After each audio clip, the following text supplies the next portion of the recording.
Dove Audio presents The Hitchhiker's Guide to the Galaxy by Douglas Adams, read by the author. Chapter 15.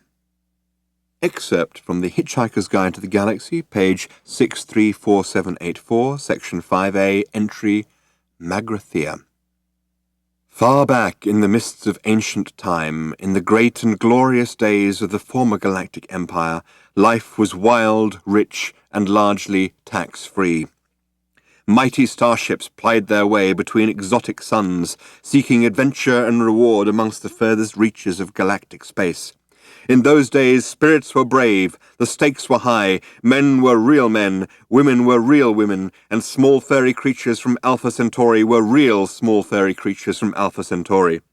And all dared to brave unknown terrors, to do mighty deeds, to boldly split infinitives that no man had split before, and thus was the empire forged.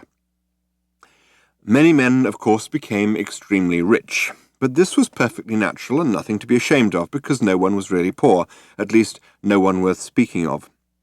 And for all the richest and most successful merchants, life inevitably became rather dull and niggly, and they began to imagine that this was therefore the fault of the worlds they'd settled on. None of them was entirely satisfactory.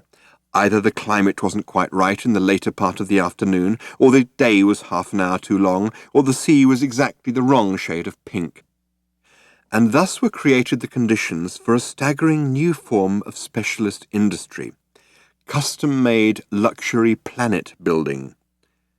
The home of this industry was the planet Magrathea, where hyperspatial engineers sucked matter through white holes in space to form it into dream planets.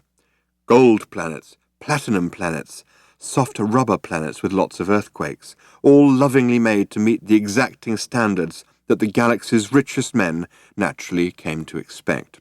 But so successful was this venture that Magrathea itself soon became the richest planet of all time, and the rest of the galaxy was reduced to abject poverty. And so the system broke down. The empire collapsed, and a long sullen silence settled over 1 billion hungry worlds, disturbed only by the pen-scratchings of scholars as they laboured into the night over smug little treatises on the value of a planned political economy. Magrathea itself disappeared, and its memory soon passed into the obscurity of legend.